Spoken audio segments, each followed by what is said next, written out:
Hello everyone, my name is Michelle Green and this is a special edition of Adventist Spotlight. Have you ever wondered about how creation can be supported by science? I know I have. Joining me today is a special guest who has spent copious amounts of time not only studying but presenting on how science can not only disapprove evolution but supports creation. This is Adventist Spotlight. Welcome, Dr. Coleman. Thank you. It's great to have you here in the Bahamas. Great to be here. I heard it's your first time. Yes, it is my first time. Okay, just tell us a little bit about yourself before we dive right in. Well, I'm a third generation Seventh Adventist Christian. I was fortunate enough to have a Christian father who believed in education, Christian education, and I've been through Seventh Adventist schools from kindergarten all the way through college. And I'm proud to say that I'm a product of Seventh-day Adventist education. I was trained as a lawyer. However, with time, I began to understand that understanding the science of origins is very important, particularly on secular campuses, which is where I work. Okay, I'm glad that you mentioned that, simply because that's the purpose of your visit, right? And I want to know, how did you delve into, really get into presenting on origin and science and faith? Well, it's really started with my son. When my son was in kindergarten, I knew that he was going to be learning about evolution, and I did not know anything about origins at all, absolutely nothing at all. So I wanted to prepare myself, and I heard on the radio, I was in Chicago at that time, seminars that were being conducted by Dr. Walter Brown, still the world's leading living creation scientist. And so I began to attend his seminars and I began to learn a lot. After I graduated and got my PhD and I became a professor, I realized that particularly the Seventh-day Adventist students on campus had no direction or guide, and they were being pummeled by evolutionary philosophers, evolutionary scientists, secular humanists, and there was no one to give them evidence or information on this. So I took it upon myself to begin to create programs and seminars for Adventist students.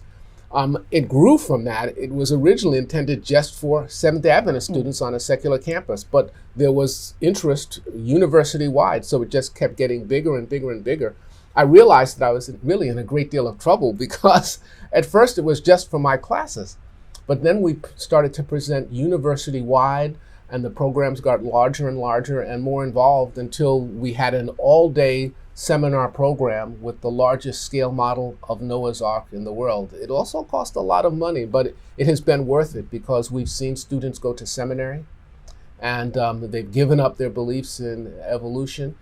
Eventually, the evolutionary studies department was afraid of our programs. So that was a good thing. Well, you've mentioned just now that the evolutionists and those professors who teach that in the schools, they were afraid. How come? How did you become so, what's the word? I want to say a threat. How did you become a threat to evolution? Well, that's a good question. I'm not sure I know the answer to that because I didn't see myself as a threat. Mm-hmm. I was just trying to teach our students and counter what they were being told. The professors in evolutionary studies were teaching our students that the Bible was mythology, and I knew, of course, that that wasn't true. So I really began to present the evidence that the Bible was a source for history, for law, for science, as well as for devotion, and to present that. Eventually, the evolutionary studies department wrote a letter and published it in the student newspaper opposing our program and trying to get the president of the university to stop our program. And I figured, well, that was going just a little bit too far, and that was a direct confrontation. Well, I'm a lawyer, so I'm used to confrontation, right? So I'm saying that's okay. Tell you what, let's have a showdown, all right? You want to shut down our program, and I'm not trying to shut down your program. I think evolution is great. That is, I want to have an opponent, and evolution is a fabulous opponent, particularly since there's no evidence for it. You know, I used to say that most of the science supported creation. I don't say that anymore. Now I say all of the science supports creation. The more I learned, I said their evolution as a scientific theory is absolutely bankrupt. The only thing they have going for them is politics and when they try to use power. So we challenged them to come forward.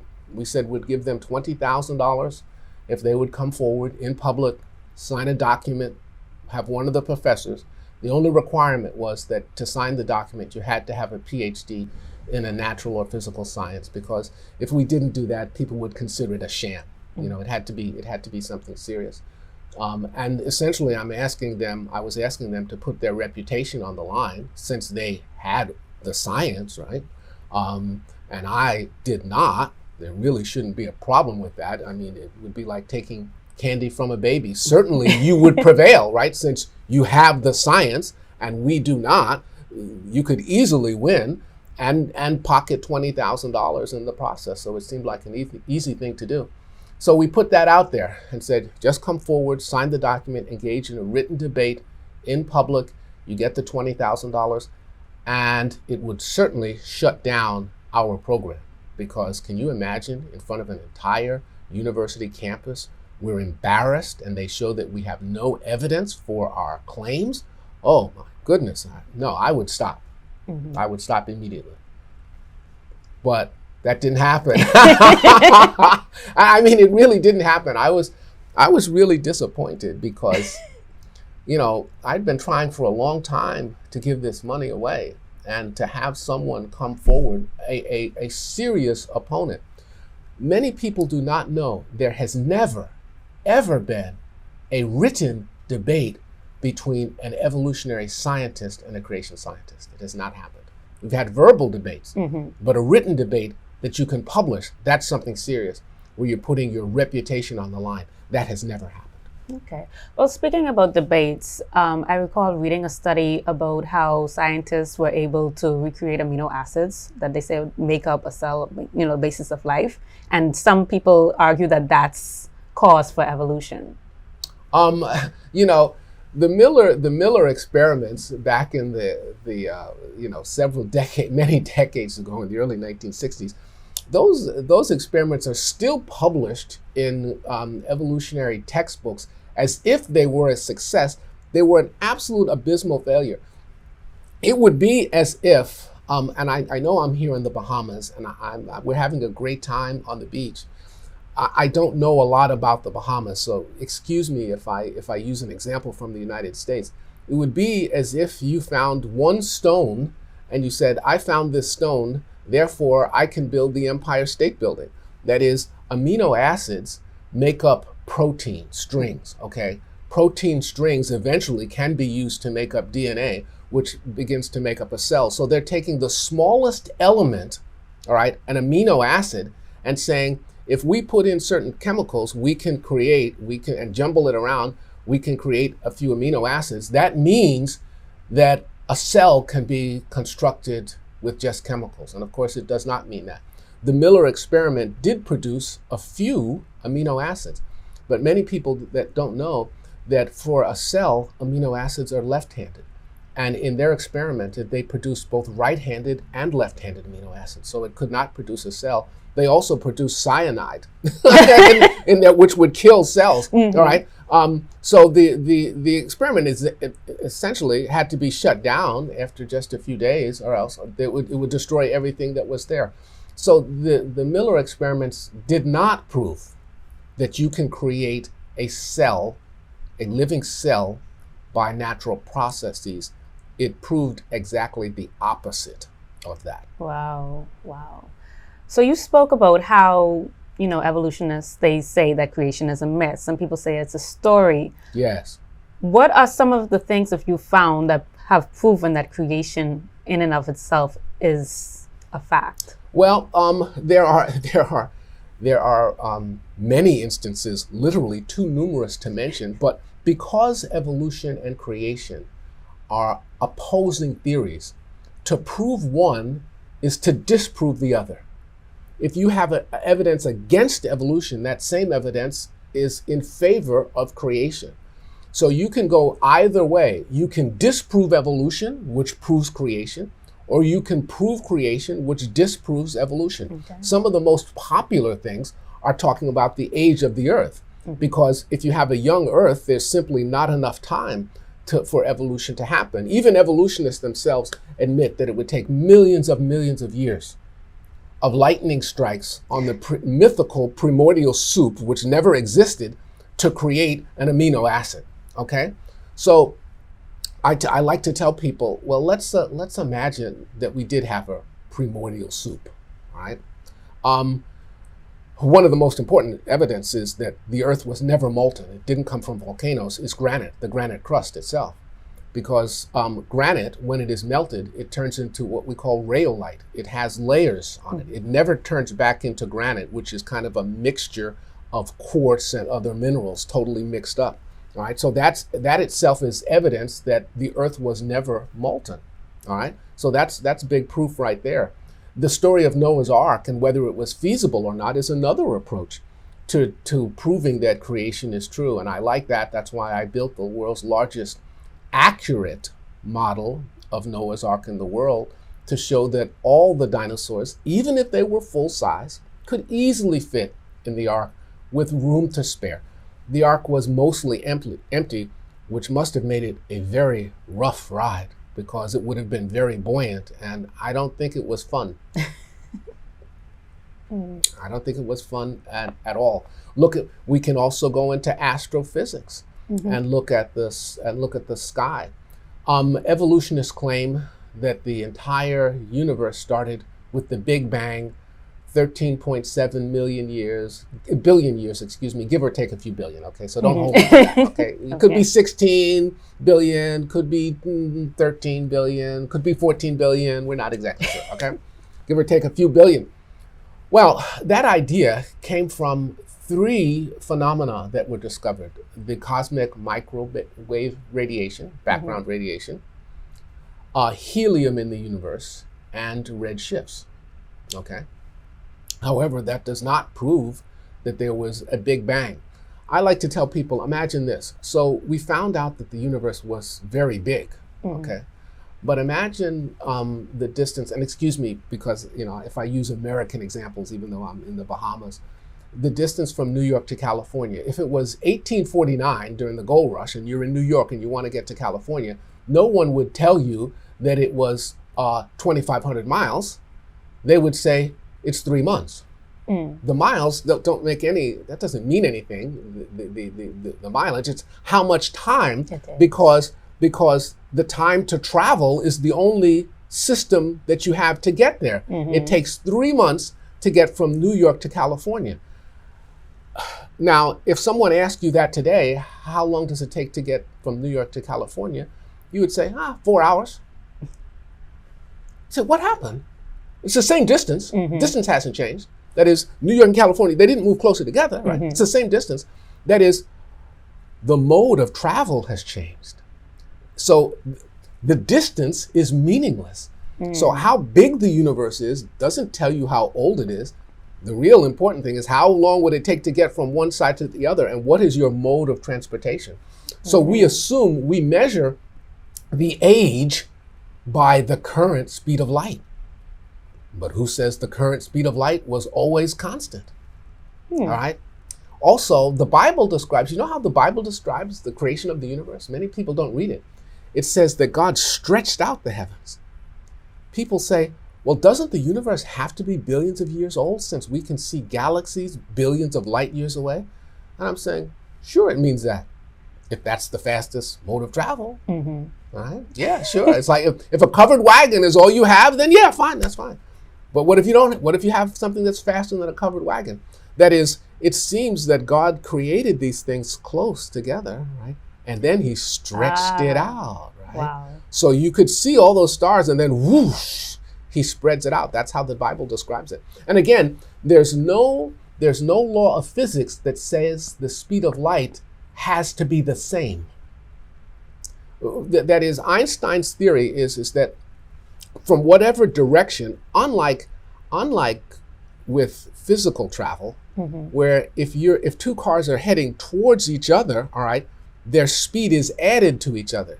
If they're headed away, it is subtracted. Okay. Well, with the speed of light, it's not like that. Whether it's going towards you or away from you, the speed is the same. That's where we get this. We're talking about that the speed of light is constant. That does not mean that the speed cannot change. Okay? That is, there's nothing to say that the speed of light could not have been infinitely faster in the past. That's probably where the cosmic microwave background noise comes from. The decreasing speed of light. It's degenerating. Wow. Everything is slowing down. So there are many evidences that we have: the age of the earth, the feasibility of Noah's Ark, the solar nebulae that we can see in space, which shows that the universe is no older than the biblical record. Dust on the moon. When the first astronauts landed on the moon, what they were most afraid of, they were afraid that they were going to sink into many meters of dust, which had been gathering over millennia on the moon, many millions of years. That's why the first landing modules had these big saucers on the feet to stop them from sinking down. They were afraid of that. And they were shocked when they landed, and boom, it was hard. They couldn't even get a flag into it. It was so hard. There was just a few inches of dust on there. And after that, it was hard. They couldn't even get it in. There's only a few thousand years of dust on the moon. Wow. That should not be for an old solar system. That is impossible. So we present all of these evidences in our day-long seminar on a secular campus. And we've been very successful, not only with our Adventist students, but also with secular students, in breaking the grip that evolutionary mythology has on their minds. Okay. Well, during my time at university, I encountered a lot of Christians who were now saying things that were contrary to just what the Bible said. Someone told me before that the creation story could still exist while the earth being more than the years that the Bible says, because they're saying that their argument or their statement was that because one day on earth is like 1,000 years. How does it go now? Sure. Yes. So they're saying that the creation story could have expanded. 1,000 years to God is but a day. A day, right? Yes. They're saying that the creation story could have expanded itself because of the 1,000 year. They call it a 1,000-year theory. I heard this on campus with many Christians, some Adventists as well. And I'm concerned as to how, we have these young individuals, they're going off to school, they're learning new things, and now they're incorporating all these different theories into what the Bible is saying. Yes. I'm sorry to hear that many of these ideas are creeping into the church. And that's one reason why it's so great to be a Seventh-day Adventist Christian. It really is, because we have the Sabbath Doctrine. And with the Sabbath Doctrine in Exodus 20, it says very clearly, it says, remember the Sabbath day to keep it holy. And then not only does God say remember, it's the only commandment where God says think, don't forget. Remember the Sabbath day to keep it holy. And then he says why. He says why. He doesn't, the other commandments, he doesn't say why. He says, I'm going to tell you why. Why? Because in how many days? In 6 days, God created the heavens and the earth. That is, Exodus 20 in the 10 Commandments, he connects the keeping of the seventh-day Sabbath with the weekly cycle. Amen. With the weekly cycle. Not 1,000 years. He didn't say, remember the Sabbath day, because in 5,000 years, I created the heaven. Remember the Sabbath day, because at the Big Bang, I got 13.7 billion years ago, he didn't say that, did he? No. He said, remember it. Why? Because of the weekly cycle, because in 6 literal days, I created heaven and earth. That's why you keep the Sabbath. Amen. So the Bible does not support evolutionary theory. And we can do better than that, because Jesus confirmed it, right? Jesus said it was as in the days of Noah. He confirmed the creation story. He said, in the beginning, when God created Adam and Eve in the garden, that is, Jesus confirmed the authenticity, the accuracy of the creation story. So I'm sorry to see that young Christians are allowing these false concepts to creep into their ideas. And I have to be honest with you. I have to take responsibility for that. That is because it is my job to stop that. We in the church, we have, particularly us professors on secular campuses, it is our job to teach our students, and I sat around for too long not presenting, okay, until there was a crisis. And, now what am I going to do? Now I have to, so it is our job as educators to teach our students, and we have to do a better job. Well, from what I've seen and what I've heard from you so far, I believe you are doing a good job. And one of the things I want to point out, I would like you to point out, would be the ARC series that you mentioned. You mentioned it earlier, and it's something that you usually do whenever you do these presentations. Can you tell us a little bit more about the ARC? Well, we're here in the Bahamas, so I don't have the ARC. Unfortunately. I don't have it. All right, it's the whole ARC setup is 400 square feet. It weighs several thousand pounds, all of it together, and I didn't have air transport cases to bring, so I bought a thumb drive instead. All right, it was I really, as I began to, my mentor, Dr. Walter Brown, when he would do his presentations, he had an HO scale. That's 1 to 87 scale of Noah's Ark, and Noah's Ark at an HO scale is about 6 feet long. And he had little trains and little people, and it was really impressive. The first time I saw it, of course, I had no idea of how big Noah's Ark was, and I was shocked to see that in comparison to the size of a train and buildings. And most of the little fun stories, and we all love to buy children's toys that has a little boat with Noah's Ark, and then you have a giraffe's head sticking out of the top and an elephant sticking out of one window, and it has Noah there with a big beard. And it's wonderful for children to learn about Noah's Ark, but of course, it's not true. That is the dimension. That is, Noah's Ark was not a little boat with a giraffe's head sticking out. And I realized that it was important for students to see this. The problem was, where would I get an authentic model of Noah's Ark? None existed. So I started to do my research. I found live witness accounts. The artist Alfred Lee, who was my art teacher when I was at Columbia Union College, which is now Washington Adventist University, he had actually interviewed people who had seen the Ark, and he's a professional artist. He had made drawings and sketches of their descriptions of the Ark, which are in existence now. So I looked at his photos. I made the dimensions based on the biblical record. And while we have the dimensions in the Bible, were those dimensions interior or exterior dimensions? We're not told. So the Ark that I created is probably its largest scale. I used the dimensions in the Bible not as exterior dimensions, but interior dimensions. Who would really care? I mean, if you were Noah, would you really need dimensions for the outside? Who cares how big it is on the outside? What you want are dimensions for the inside. That's what you want. So I'm saying, if I was God, I'm saying, Noah, build the Ark, and this is how you build it on the inside. You don't build it on the outside. So I built the Ark based on those dimensions on an O scale, which is 1 to 48. And even on an O scale, 1 to 48, a human being is a 6 foot man, and would be 1 inch and 1/4 inch. 1 1/4 inch tall. That would be a man. The Ark at that scale is 12 feet long. Wow. Okay. 2 feet high and 2 feet wide. 2.2 million cubic feet. The largest land animal in the world that ever lived, as far as we know, was a Brachiosaurus. 52 tons, 110,000 pounds, 70 feet long, 40 feet high. An animal that size would take up 1/10 of 1% of the Ark. Wow. Of the volume of the Ark. Okay, so we'd easily, and we'll Sabbath Afternoon for our program, we'll show the pictures of the interior of the Ark.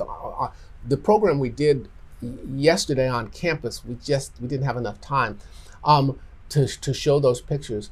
That's anyone that tells you that origins research is easy or simple or quick is not telling you the truth.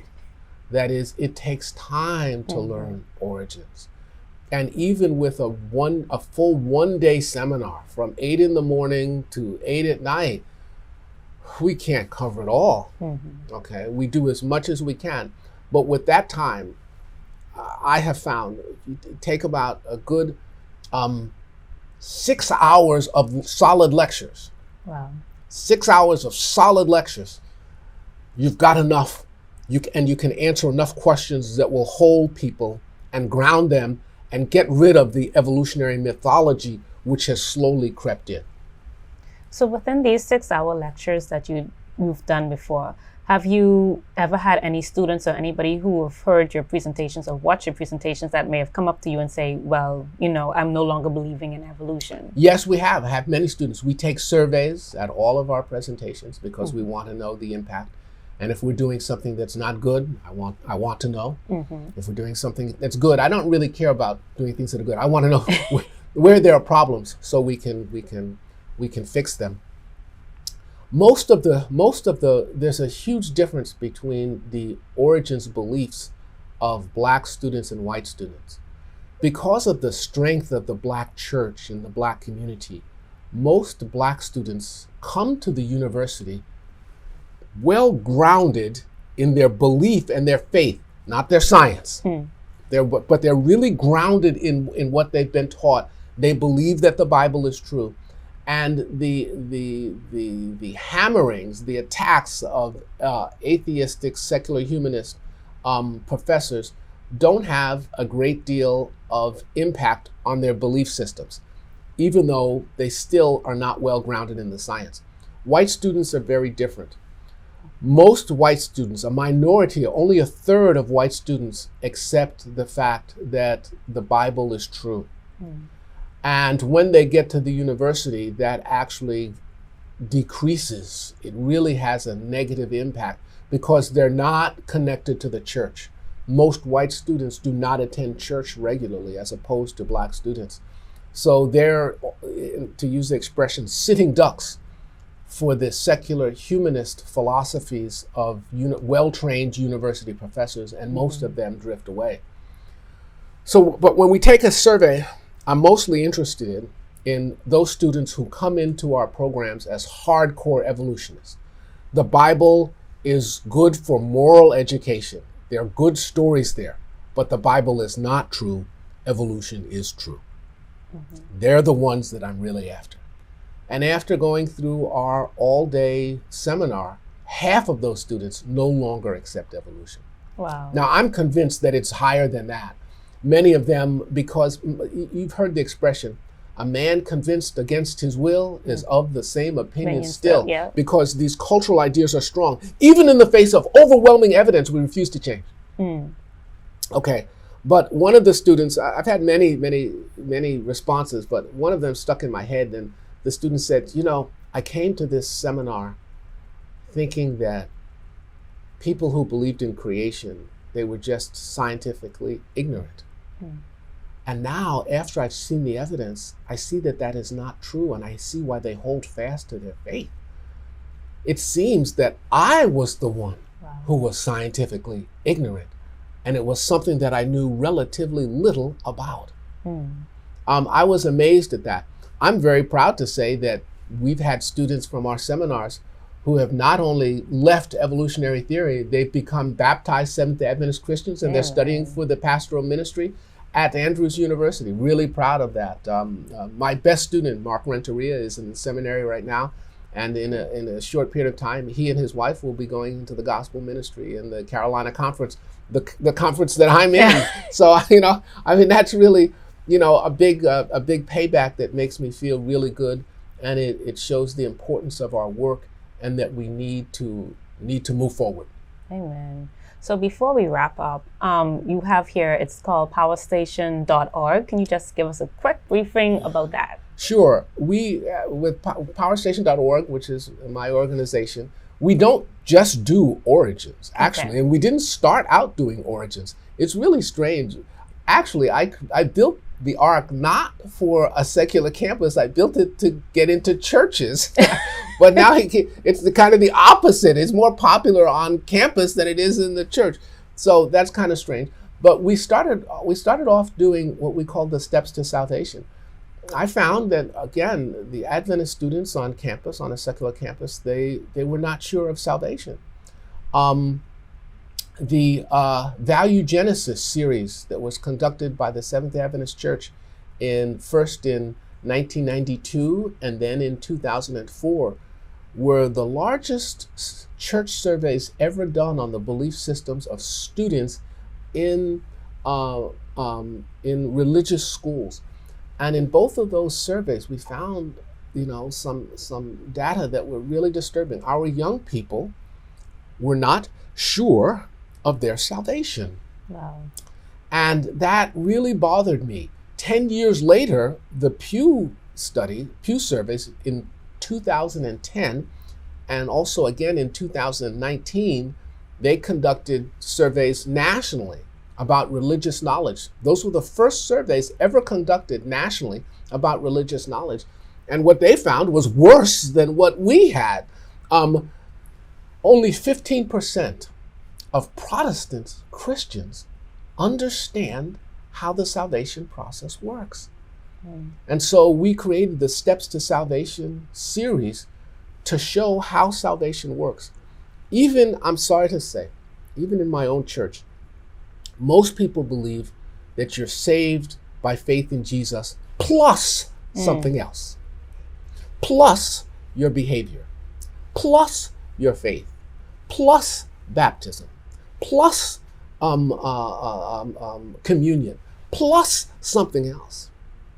There is no plus to Jesus. Jesus is everything. All you need for salvation is to be in Christ. Now, how does that work? Exactly how does the salvation process work? That is my academic specialty, and is the title of my next book, Juridical Physiological Soteriology, a just and moral atonement for use in law and devotion. We are saved by being recreated in the deity of Christ. That is what is most important to learn. And I hope that one day we'll have a chance to do a Steps to Salvation series right here in the Bahamas.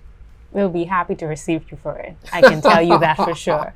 Thank you so much for joining us for this special edition of Adventist Spotlight. And I pray that your work continues to inspire people, especially the students on campuses, as well as those who may be listening or watching special presentations in the churches as well. Thank you so much for coming. Thank you so much for having me. Thank you all for joining us. My name is Michelle Green, and this was Adventist Spotlight.